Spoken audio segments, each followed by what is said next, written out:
We need young leaders who can lead themselves first. We need more leaders who share a similar feeling of we have to do something for this country. The first intention is to serve and not to lead. Before AYLC, I was just confined to my own space. I was very active with the student council. As a former SK official, I was an education student. when I got to the Congress, I realized that there are a lot of things that can be done. One of the biggest issues I think our country is facing is leadership.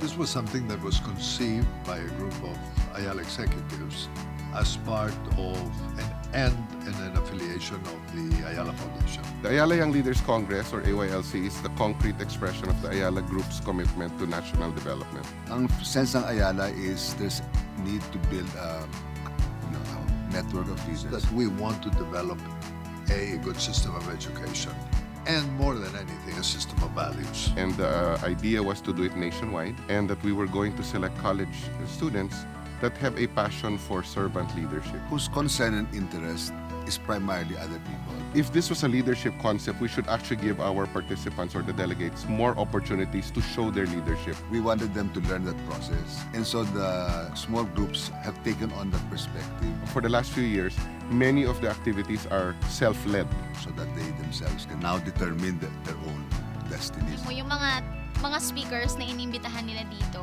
varied yung field nila of leadership. Tapos yung journey din nila of leadership, nakaka-relate ka. When I went into AYLC, I made sure that I would meet as many people as I would. From different places of the Philippines, we were brought together in order for us to interact with one another. The moment you talk to them, you ask them about their story, it's very inspiring and very overwhelming. Our role isn't even to lead in the conventional sense, but to make leaders out of people. Some lessons were unlearned, some lessons were learned. For a while, I didn't really realize how much strength and power we had in a room, and I think that goes for AYLC every single year. It makes you feel stronger na hindi lang pala ikaw yung nakakaranas ng ganun in wanting to change something. Fueled my passion to make my story. What we encourage is people to find their advocacy, find their passion, find the area that they want to serve. After AYLC, these stories had faces. Now I'm with Teach for the Philippines, and the organization is about education reform. I also co-founded this organization. It's called Angat Kabataan. We're community-based in Taytay, Rizal. I'm partnering with a lot of groups like the military in their civil military operation, conducting youth leadership summits. So I started my own social enterprise called Coconelas. When we started working on the Maningning Creek, we realized that yes, it's true that if you have that clear vision, it will follow.